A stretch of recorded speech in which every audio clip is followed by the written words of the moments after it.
নমস্কার, আমি রিমা। আহারে বিহারে চ্যানেলে সকলকে জানাই স্বাগত। নিরামিষ দিনে বা এমনি দিনে খুব সহজে একেবারেই ঘরোয়া কিছু উপকরণ দিয়ে অত্যন্ত সহজ এবং সুস্বাদু কুমড়োর একটি রেসিপি তোমরা বানিয়ে নিতে পারো, যা তোমরা ভাতের সঙ্গেও খেতে পারবে, আবার চাইলে রুটির সঙ্গেও খেতে পারবে। যারা কুমড়ো খেতে একেবারেই ভালোবাসো না, তারা একবার যদি এই রেসিপিটি বানিয়ে খাও, গ্যারেন্টি দিচ্ছি আবার খাবে। তাহলে চলো কথা না বাড়িয়ে শুরু করা যাক আমার আজকের ভিডিওটি। রেসিপিটি বানানোর জন্য নিয়ে নিয়েছি 1/2 কাপ গোবিন্দভোগ চাল, যা খুব ভালো করে ধুয়ে জল ঝরিয়ে নেব। 250 গ্রাম ডুমো করে কেটে নেওয়া নিয়েছি মিষ্টি কুমড়ো।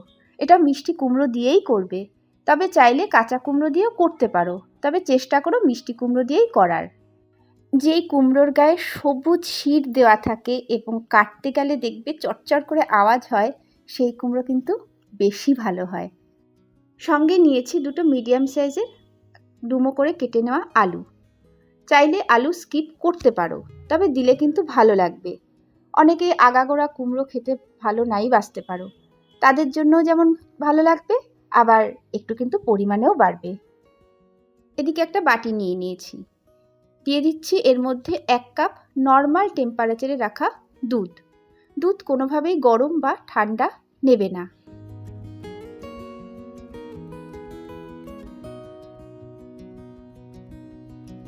এবার এই দুধের মধ্যে দিচ্ছি 1/2 টিস্পুন করে হলুদ গুঁড়ো,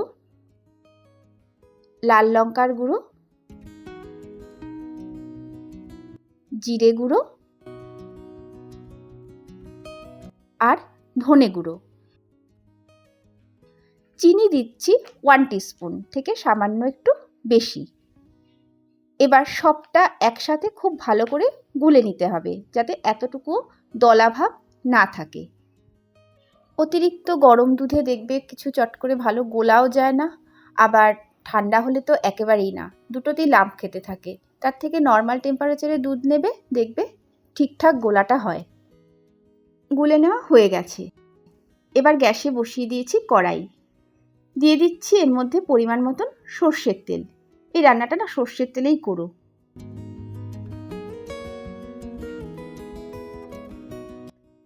তেল গরম হয়ে গেছে, দিয়ে দিচ্ছি কুমড়ো।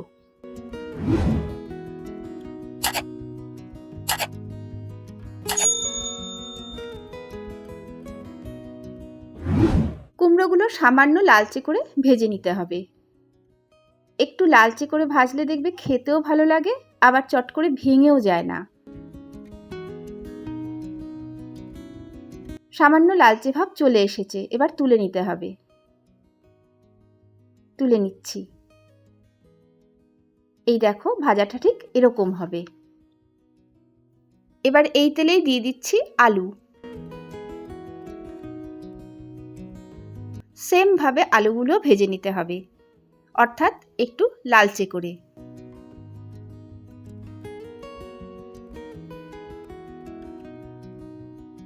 একদম ঠিকঠাক ভাজা হয়ে গেছে, তুলে নেব। এবার তুলে নিচ্ছি। এই দেখো,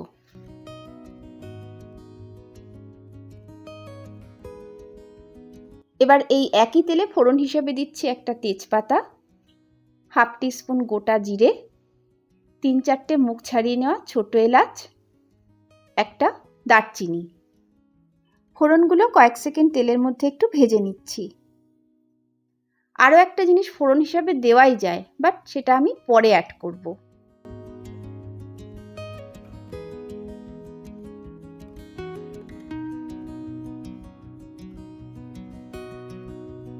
ভাজা হয়ে গেছে, দিয়ে দিচ্ছি এর মধ্যে গোবিন্দভোগ চাল, যা খুব ভালো করে ধুয়ে জল ঝরিয়ে নেওয়া, যে চালটা তোমরা শুরুতে শুকনো অবস্থায় দেখেছো।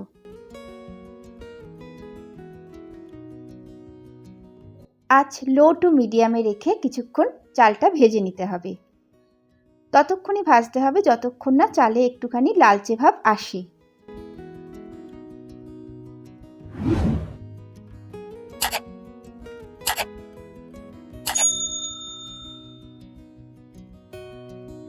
চালে লালচে ভাব চলে এসেছে, দিয়ে দিচ্ছি 1 টিস্পুন গ্রেট করা আদা।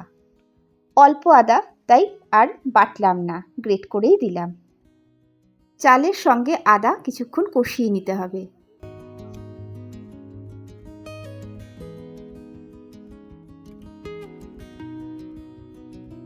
প্রায় 40 থেকে 50 সেকেন্ডের মতন আমি আদা আর চাল একসাথে কষিয়ে নিলাম।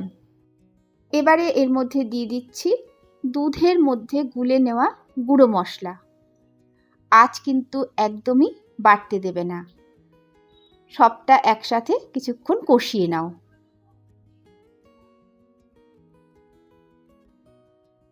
প্রায় 15 থেকে 20 সেকেন্ডের মতন আমি কষিয়ে নিলাম।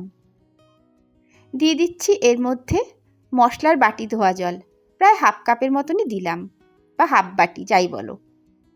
জল কিন্তু অবশ্যই দেবে, কারণ দুধ দেওয়া রয়েছে, তার উপর ভাজা গোবিন্দভোগ চাল, খুব তাড়াতাড়ি ড্রাই হতে চায়। জল দিয়ে ভালো করে সবটা একসাথে নেড়ে নিচ্ছি।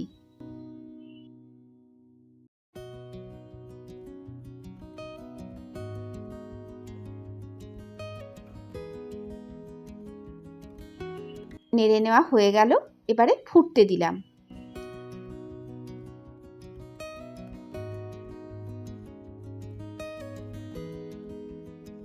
কিছুক্ষণ বাদে চালটা একটু চেক করে দেখে দিচ্ছি যে কীরকম সেদ্ধ হলো।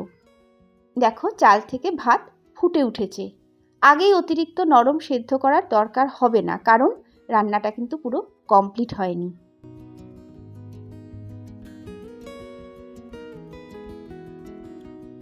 এবারে এর মধ্যে দিয়ে দিচ্ছি ভেজে রাখা আলু।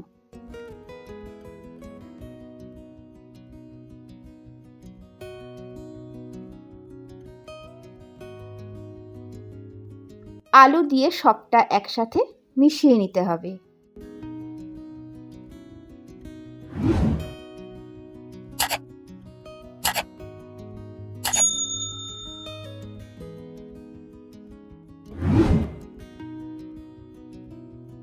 এবারে এর মধ্যে দিয়ে দিচ্ছি 1 কাপ থেকে সামান্য বেশি গরম জল। খুব বেশি জলের দরকার হবে না। জল দিয়ে কিছু সময়ের জন্য ঢাকা দিয়ে দিলাম। প্রায় 12 মিনিট বাদে আমি ঢাকনা খুলে নিচ্ছি। দেখো জল কিন্তু অনেকটাই টেনে গেছে। খুব শুকনো আগে থেকে করবে না। সবটা একসাথে আবারও নেড়ে নিচ্ছি। খুব শুকনো করবে না, কারণ গোবিন্দভোগ চাল তাও আবার ভাজা, দুধ রয়েছে, অটোমেটিক্যালি কিন্তু টেনে নেবে। দেখো আলু কিন্তু সুন্দর সেদ্ধ হয়ে গেছে। আরও একটু নেড়ে নিচ্ছি, ঠিক যেমন মুড়িঘণ্ট তোমরা বানিয়ে থাকো। হ্যাঁ, ওখানে দুধ পড়ে না। এবারে দিয়ে দিচ্ছি এর মধ্যে ভেজে রাখা কুমড়ো। কুমড়ো দিয়ে সবটা একসাথে কিছুক্ষণ কষিয়ে নিতে হবে। ভীষণই সফট একটা রান্না, কোনোভাবেই আঁচ বাড়তে দেবে না।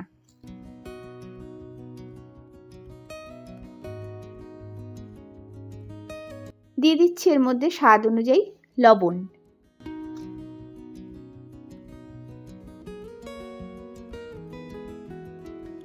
লবণ দিয়ে ভালো করে একসাথে সবটা মিশিয়ে নিতে হবে।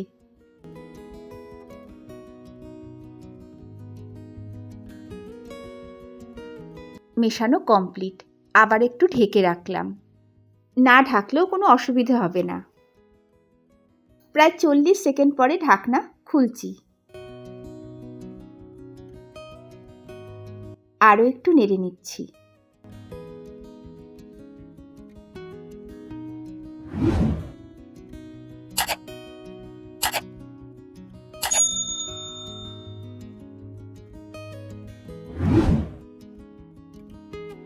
দিয়ে দিচ্ছি হাফ টিস্পুন হিঙের গুঁড়ো। প্লিজ দিও, কিন্তু স্কিপ করো না। এই হিঙের কথাই আমি শুরুতে বলেছি, ইচ্ছে হলে ফোড়নেও দেওয়া যায়। সঙ্গে দিচ্ছি 1 টিস্পুন ঘি। হাফ টিস্পুন দিয়ে দিচ্ছি গরম মশলা।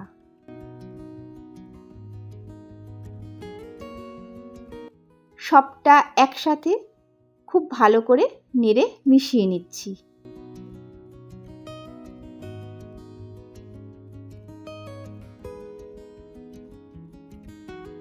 খুব সুন্দর একটা গন্ধ, আর একদমই হালকা একটু ঝালের জন্য দিয়ে দিচ্ছি একটা চিড়ে নেওয়া কাঁচা লঙ্কা।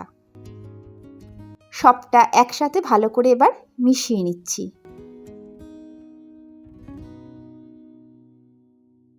ব্যাস, মেশানো কমপ্লিট, রান্নাও কমপ্লিট। গ্যাস বন্ধ করলাম।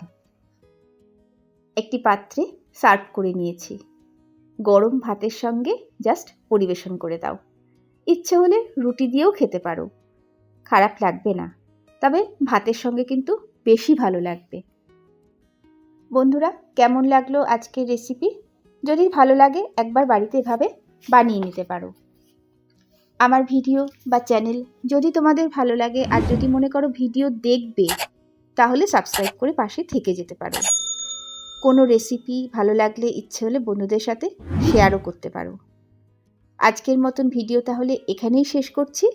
যে যেখানেই থাকো ভীষণ ভালো থেকো। নমস্কার।